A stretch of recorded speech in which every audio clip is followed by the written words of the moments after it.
right now on 5 on Your Side at 10.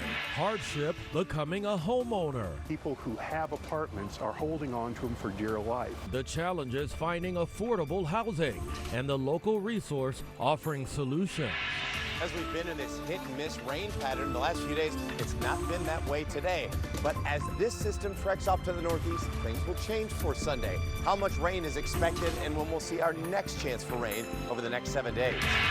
But first, a drowning on the Merrimack. If you don't know the depth of the water, don't go into the water. Experts with summertime tips before you take a swim.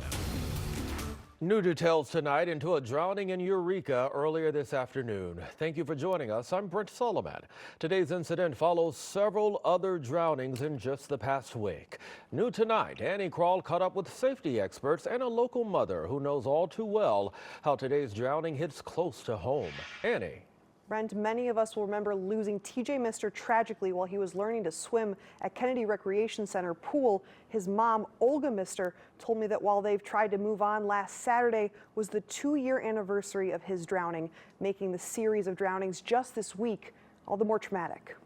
On Sunday, 40-year-old Melissa Hill from Valley Park drowned while trying to save someone stuck in the Big River upstream of St. Francis State Park. 2 days later, a body was recovered at Rockford Park in Jefferson County after a swimmer went under and never resurfaced. It was 33-year-old Guadalupe Lopez from Madison, Illinois. Heartbreaking stories, especially to Olga Mister, whose 6-year-old son, TJ Mister, drowned 2 years ago at a St. Louis County summer camp. I wish it could stop. I wish we could be more aware. But it didn't stop, happening again Saturday afternoon. Missouri State Highway Patrol said 48-year-old Brian Wilson from High Ridge drowned around 1 o'clock after trying to save a woman who was struggling to swim in the Merrimack River downstream of Highway 109. Continued traumas Olga says her family has tried to work through. We did that all together, which was helpful. You know, art therapy is really helpful, yeah. Also trying to help across the bi-state is Gateway Region YMCA, saying the YMCA provides more than 20,000 swim lessons to children each year. But District Vice President Matt Thompson emphasizes it's not just kids who need tips on water safety. Have a Coast Guard approved life jacket on so that you are able to establish what the water is like, especially water that you can't see the bottom of. That creates a very dangerous situation. And in aftermath, Olga still has to grapple with thinking about how TJ would have been 8.5 and what his life would be like now. I ask myself that every day. You know, what movie would be his favorite movie? He would have the brightest future. He could have been the next president. You never know. He could have changed the world, but that life was taken from him. The Every Child a Swimmer Scholarship is a grant program at Goldfish Swim School that the Misters have fundraised for in TJ's honor, giving 6 months of free swim lessons in our area to children in financial need, ranging in age from 4 months to 12. Olga hopes that using the tools in swim lessons will mean fewer drownings. Brent? Yeah, let's certainly hope so. Thank you.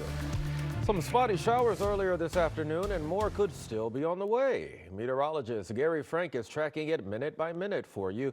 Let's check in with him now for your weather impact forecast. Yeah, good evening, Brent. Obviously, a lot of outdoor plans this weekend, both sports teams. We look at the other one, weather dependent. Good news, we got it in, but, still, the rain definitely had an impact on your evening. Maybe not so much in some areas right now. Let's look at the big picture, less active than when we saw you at 5 and 6. You can see as it moves from south to north, Mount Vernon, Litchfield, Effingham. These areas have primarily seen this rain, and it's been coming down at a pretty good clip. Anywhere in the orange to red is a 2-inch-per-hour rainfall rate, so it's a blinding rain, that's for sure. And you're going to get up to an inch of rain, if not greater, in some of these spots. I'm still not concerned about some sort of widespread flash flooding, but maybe some localized flooding, ponding on the roads from Litchfield to Irving, especially on 127, things like that north of Vandalia and Kaskaskia, and also in Kinmundy. But on the other side, this rain is much lighter. That's the trend. You see that from Washington, Defiance, all the way up to Troy. This is indicative that this system is trying to move out, and we're going to show you how it will shortly. But temperatures right now haven't changed all that much since I saw you at 5 and 6. We're still holding steady at 76. It's still muggy. We have a light east breeze, but then eventually overnight, temps aren't going to change all that much with scattered rain. We'll talk about that big system as it continues to focus and work its way out of here before we see a big change by the middle of the week. Looking forward to it, Gary. Well, it is a national problem also showing up here. Rent outpacing wages. Tonight, our Justina Cornell dives into the problem and shows us a local group working to help people reach that American dream. How are things going? Things are looking up. Right. For Barbara Kizzy. Going from a renter to a homeowner is awesome. She's a new homeowner in St. Louis County after handing over a rent check for 15 years. The last rate increase was 20%. Rent went up while her income stayed the same. Kizzy faced the same crisis people all across the country are dealing with. According to a recent analysis, rent jumped 30% nationwide between 2019 and 2023, while wages rose only about 20%. St. Louis University School of Business professor Jerome Katz explained rent soared during the pandemic when people moved to the suburbs, and rent continues to rise. People are still willing to pay because the alternatives are so awful. So that's what's causing the current problem. Mortgage rates are up too. People who have apartments are holding on to them for dear life. St. Louis's numbers are better than the national average. Comparing renting and buying in the St. Louis area, a typical month rent is about $1,350, and a typical monthly mortgage payment is short of $1,700. That's a $350 difference. Our mortgage is almost $100 more than the rent was. The Urban League's regional vice president of housing sees it as a growing problem. They are scared, facing eviction, some with foreclosures. The program offers assistance from rental and mortgage counseling to home ownership classes. We can help put a dent in this housing crisis. Kizzy made the pivot to purchase and found her key to success. People say it takes a village. We found the village. Justina Cornell, 5 on your side. A Zillow analysis shows rent has also gone up, partly due to a strong demand from millennials and Gen Z adults who have been squeezed out of the housing market. Moving forward after his Olympic loss. It's not how you start, it's how you finish. How a local boxer kept punching and still came out on top. Temperatures in the hottest period of the year average 90 degrees. We got to 83 today. Let's enjoy this while we can for the next 36 hours. How hot it gets Sunday and when we're expecting temps at 100. Earlier today, a march for peace in downtown St. Louis. People were asked to wear yellow, as you see here, which is a sign of hope. Mayor Tashara Jones and the city's Office of Violence Prevention joining in. As of July 14th, there have been 336 shootings across the city. 37 children were hit by those bullets. Truly a blessing. My dad's smiling down from the heavens, man. Smiling down. A major cleanup in the city's College Hill neighborhood. Volunteers not only cleared out trash and debris around Peace Park, they also installed new features like benches and exercise equipment. This is all part of the city's Cleanup Build-Up initiative in partnership with the Urban League and the Regional Business Council. Well, today, 2 events in North City helping families get a healthy start to the school year. In the Wells Goodfellow neighborhood, KSDK offered health screenings, immunizations, and school supplies. The Tabernacle Hub held a similar event over in the Jeff Vanderloo neighborhood. There was even a speech therapist on hand to help students find their voice. So there's a lot of components for back to school. It's a little bit stressful. Some of our kids might have trouble communicating that they're having difficulties. It can often be easy to overlook. More than 40 vendors participated in those expos. Well, a lot of us are staying dry right now. There's still a few showers. In fact, some heavier pockets of rain. We'll go into detail about those, why these storms are moving from south to north, and what we can expect for the rest of your Sunday.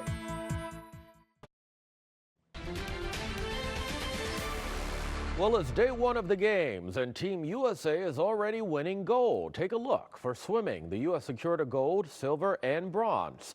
Team USA won a silver in diving and a bronze in cycling, 5 medals total. Overall, Team USA is in second place so far. Australia has won 5 medals, 3 of them are gold. France takes third place with 4 medals. Both China and South Korea taking home 3.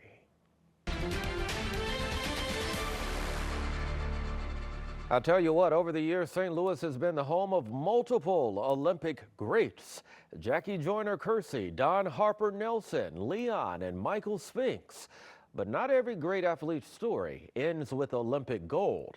5 on Your Side's Holden Kerwicki sat down with one of the top boxers to ever come out of the city. An Olympic loss launched him to higher heights. Growing up in the streets of St. Louis, I started from zero. Devin Alexander turned to boxing for one reason. I saw an outlet in boxing, and that don't come around often. Nicknamed the Great, Alexander racked up an amateur record of 310. It was some good times for me because I really got to know myself. I won the Junior Olympics. Me and my brother won the Junior Olympics, both at the same time. The junior Olympic champion then set his sights on qualifying for the 2004 Olympic team. Alexander, even one-handed, is outthrowing him by a lot. But a controversial decision against Rock Allen sent him back to St. Louis. Everybody knew I won. The score, it was computer scoring, so you had to hit the guy clean on the white part of the glove. And after the bout, it was 16-16, and somehow he threw one more punch to me. Alexander used that loss as motivation for his pro career, where he claimed 3 world titles across 2 weight classes. Lightweight champion of the world, Devin Alexander. To this day, the reason why I'm world champion is because of those fires, those things I went through as a kid. Now retired, the 36-year-old is focusing on training the next generation of great athletes from St. Louis, instilling in each of them a simple message. It's not how you start, it's how you finish. In St. Charles, Holden Kerwicki, 5 on Your Side. Time now for your weather impact forecast. Gary Frank is here. You know, Gary, what a great story just now. It's not really how you start, it's how you finish, huh? Yeah, amazing to see all the stories and all the local connections that we have. You know, we have all the way back to 1904, the Olympics, and then all the people that grew up, learning about that and, wanting to be in the Olympics, and we get to follow along here. So you're a little right. easier now as we kind of get out and about and, with the age of social media. So kind of cool here as we look ahead, and nice to also have sports on all day. That's always a fun one here. As we look outside, we had some local sports, obviously, that have been dodging rain here and there, but the positive for us is that we really haven't had all that much lightning. So while you may got wet just a little bit, it wasn't really all that bad. 76 degrees, east-southeast breeze at around 10 miles an hour. Muggy, but during a hottest period of the year where our average high is 90, only got to 83. We'll take that. It really hasn't been all that hot. We won't be all that hot tomorrow. Rain has been moving in from the south and become a little bit more heavy. But if you're in Greenville, you're in Litchfield, or you're in Salem, this rain is coming to a close. Let's focus on this lighter one that I talked about here from Union to Marthasville. It's just been kind of lightly raining. That's almost out of here. We also have areas to the south of the city that are quieter. And then, like I mentioned, we're still continuing to see that area of rain that's a little bit more significant. As we go from Mount Vernon, it's finally moved out, almost fully out of our area, but Kinmundy, you still have maybe another 20 to 30 minutes of rain as this continues to push out. And this is a rainfall rate where it's orange and red of over 2 inches per hour rainfall rates. That's pretty significant, but I don't think there's going to be any flooding, as overall things are quieting down right now. Watch how this kind of comes to a close. Not out of the question for a few showers around into the overnight hours, but primarily the difference from earlier is I think a lot of this rain by Sunday morning is going to be out of our area for the most part. It's actually shifted a little further east, which means Nashville, Carlisle, Breeze, Salem, and Flora more impacted, maybe not as much on the Missouri side. So let's start off with that into the rest of the overnight hours. Rain chances may be around by that time, but mostly off to the east. However, it's this big storm that kind of looks like a comma, right? We're on the back edge of things where we have that steady feed of Gulf moisture, but as that kind of pushes out of here and temperatures only got in the upper 70s, we're going to see most of that rain kind of exit. But as it drags out, it will bring us opportunities for hit and miss storms for tomorrow. Let's call that the afternoon. Those chances are lower. I still think that we see more sunshine tomorrow. As we have this high that settles in, that brings the heat, but on the edge of it, how much this is centered over us really depends on our storm chances. And as we see those storms that kind of ride on the edge of that ridge, it will give us opportunities for rain here and there, but these numbers will change. What won't really change is the heat. It's going to get hot. The only thing that can save us from 100 degrees or anything over 95 is rain chances. It's going to feel like it's over 105, really humid. It's August. You can't take heat out of the equation, I know. no matter how good you are. Day 2 of the Summer Games brings the spotlight back to the pool. France's Leon Marchand is eyeing gold in the 400-meter individual medley. He broke Michael Phelps' last remaining individual world record in the event last summer. Plus, more swimming medals on the line in the men's 100-meter breaststroke and women's 100-meter butterfly. In fencing, Lee Kiefer seeks to repeat as champion in foil. At the last Summer Games, she became just the 3rd American to win fencing gold. Over in the skateboarding venue, the world's best female skateboarders will face off on the street course in the heart of the city. And rounding out Day 2, the U.S. women's gymnastics team makes its first appearance in Paris. Get ready for Simone Biles, Suni Lee, and the rest of the American squad competing in qualifying events. Game 2, the rain delayed things a bit, but then Kyle Gibson got to work on the mound. Nat scored a couple early on. This little dinker from Jesse Winker made it 2-0. Gibson would settle in, and he got some big help from his right fielder on this play. Lars Nootbaar dives, makes the catch, and saves multiple runs. Nats took it to the Cards relievers in the 6th inning, though. Old buddy Juan Yepes cashes in there with 2 RBIs. Right now, Washington leads 9-0 in the 6th inning.